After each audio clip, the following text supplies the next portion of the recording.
இதெல்லாம் வந்து சொன்னது நமக்குள்ள இருக்கக்கூடிய ஒரு மோட்டிவேஷன் சிஸ்டம். நம்மளுடைய அக்கல் இப்படி இருக்கிறதால, நம்மளுடைய கல்வி இப்படி இருக்கிறதால, நம்ம நப்சு இருக்கிறதால நம்மளுடைய செயல்பாடு இப்படி இருக்கு. இது எல்லாம் அடுத்தது இங்க நம்ம வந்து சைத்தானியாவை தனியா பிரிக்கல, நப்சானியா பிரிக்கல, எல்லாமே நப்சானியா தான். எல்லாமே நப்சுடைய செயல் தான். அந்த நப்சுடைய செயல்ல நப்ச தனியா பிரிக்கிறோம், அறிவை தனியா பிரிக்கிறோம், கல்வை தனியா பிரிக்கிறோம், ரூஹ தனியா பிரிக்கிறோம், அது மேல கைப தனியா பிரிக்கிறோம். இப்ப சைத்தான குற்றம் போட்டு அவனை குறை சொல்லி இருக்கிறதுல அர்த்தம் இல்ல. சைத்தானுக்கு வழி யாரு தப்பு? சைத்தான் கெட்டவனா? சைத்தானுக்கு வழி விட்டவன் கெட்டவனா? சைத்தான் கெட்டவனா? சைத்தானுக்கு வழி விட்டவன். சைத்தான் கெட்டவன் தான். ஆனா அந்த அல்லாட்ட யார் பதில் சொல்லணும்? சைத்தானுக்கு வழி விட்ட நாம தான் அல்லாவுக்கு பதில் சொல்லணும். சைத்தான் வந்து சொல்ல மாட்டான், அவனுடைய நப்சு அப்படித்தான், அவனுடைய ஒர்க்கு அது. ஆனா அதுக்கு வழி விட்ட நம்மளுடைய உள்ள எப்படி இருக்கு அதனுடைய பேஸ் பண்ணித்தான் நம்மளுடைய தவறுகள் நடக்குது. சோ அந்த ரூஹுல விஷயம் சொல்லும் பொழுது, இந்த ரூஹ எப்படின்னா ஒண்ணு மெட்டீரியல்ஸ் பேஸா இருக்கலாம், அது பயாலஜிக்கல் பேஸா இருக்கலாம்.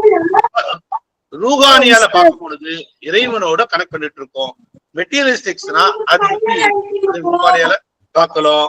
அதே மாதிரி பிளெஸிங்காக செலவு செய்வாங்க. சிலவங்க வந்து கண்டென்ட்னஸ், மன அமைதிக்காக ஒரு இது என்னன்னா எனர்ஜி எதுலன்னு வருது. சிலவங்க எக்டினாலன்னு எனர்ஜி வரும், சில ஆளுக்கு பரக்காலன்னு எனர்ஜி வரும். நாங்க என் மன திருப்திக்காக இந்த வேலை செய்யறேங்க, எனக்கு இப்படி நான் இப்படி இருக்கிறதால எனக்கு ரெஸ்ட் நல்லா கிடைக்குதுங்க, எனக்கு வந்து உடம்பு ஹெல்த்தியா இருக்குங்க, எனக்கு இபாதத் செய்ய முடியுதுங்க, எனக்கு வந்து ரொட்டீன் லைஃப் ஃபாலோ பண்ண முடியுதுங்க, எனக்கு மன சுத்தமா இருக்க முடியுதுங்க, அல்லாஹ்வின் மீது நம்பிக்கை கூடுதுங்க, எனக்கு ஒரு மன ரைட்டியஸ் நல்ல செயல்கள் செய்ய முடியுதுங்க, ஹெல்த்தி லைஃப் வாழ முடியுதுங்க, இறைவனை அதிகமாக நான் தியானிக்க முடியுதுங்க, அல்லாஹ் அதிகமா நேசம் பரவுதுங்க, அப்புறம் எனக்கு பொறுமை கிடைக்குது. இப்படின்னு ஒவ்வொருத்தவங்களும் ஒவ்வொரு எனர்ஜியோட அடிப்படையில், அதாவது ரூம் சொல்லுவோம். இது நான் ஜஸ்ட் 9 தான் போட்டிருக்கேன், ஆனா இட் இஸ் மோர் தென் 9. நிறைய இருக்கலாம், நிறைய எலிமெண்ட் இதுல நம்ம சேர்க்கலாம், நிறைய கான்செப்ட இது சேர்க்கலாம். அதனால உதாரணத்துக்கு இது போட்டிருக்கேன். அதை நம்ம கவுன்சிலிங் பண்ணும் போது, அனலைஸ் பண்ணும் பொழுது நம்ம ஒருத்தவங்களோட ரூபு எப்படி இருக்குன்னு நம்ம கத்துக்கலாம். அதோடைய விஷயத்த நம்ம வந்து அதோடைய கிளாஸ்ல சொல்லும் பொழுது நம்ம வந்து சொல்லுவோம். ஓகே, இது மெட்டீரியலிஸ்டிக்கா இருக்கா, இல்லைன்னா பயாலஜிக்கலா இருக்கா, இல்லைன்னா நான் மெட்டீரியலிஸ்டிக்கா இருக்கான்னு பார்ப்போம். இறுதியாக அல் கைபுடைய விஷயத்துக்கு அல் கைபுல ஃபர்ஸ்ட் இன்ஸ்பிரேஷன் ஃப்ரம் அல்லாஹ், இல்ஹாம் சொல்லுவாங்க. Purely guidance direct inspired into the heart leading to the goodness. இதுதான் ஒரு அர்த்தம். Positive activation of higher self. நம்மளுடைய உண்மையான அறிவை தூண்டுதில்ல, அதை தூண்டுறவன் தான் அல்லாஹ். அதுக்கு அந்த தூண்டும் பொழுது அந்த இடத்துல மனசாட்சி கிளியரா இருக்கணும், ஆழமான ஒரு உள்ளுணர்வு இருக்கணும். அப்படி இருந்துச்சுன்னா அது வஹீயுடைய பரக்கத்து. That mean Ilham. மசரா செய்யறவங்களுக்கு தெரியும், மற்றவங்கள்ட்ட கோஆர்டினேஷன்ஸ் இருக்கவங்களுக்கு தெரியும். அப்ப அந்த இடத்துல உதாரணத்துக்கு sudden urge to help a stranger in need, feeling it from Allah. சில விஷயங்கள், மறைவான சில விஷயங்கள் செய்யும் பொழுது அந்த இடத்துல இல்ஹாம் உண்டு. அடுத்தது தவஜு மின் அல் மலாயிகா, கைடன்ஸ் ஃப்ரம் த மலக்குமார்கள். அதாவது நிறைய இடத்துல பாக்குறோம் ஆக்சிடென்ட் எல்லாம் இந்த மினிட்ஸ்ல வந்து அப்படியே தப்பிச்சு போவாங்க. அதே நம்மளுக்கு தெரியாது, நம்மள யாரும் தட்டி விட்ட மாதிரி இருக்கும், நம்ம ஏதோ இருக்கும். அதுதான் காமிங் நியூரல் ஆக்டிவிட்டி. அது வந்து ஒரு தனியா வரும். பாசிட்டிவ் எமோஷனல் ரெகுலேஷன்ஸ் வரும். Feeling at piece while praying. நம்ம ப்ரேயர் பண்ணும்போது மனசு அமைதி ஆகுறது, இந்த சதகா செய்யணும், தானம் செய்யணும், இப்படின்னு சொல்லக்கூடிய ஆசைகள்லாம் வருது பாருங்களா, இதுதான் மலக்குமார்கள் வருது. அப்புறம் டிவைன் டெஸ்ட் அண்ட் ட்ரையல்ஸ், இபித்திலான்னு சொல்லுவாங்க.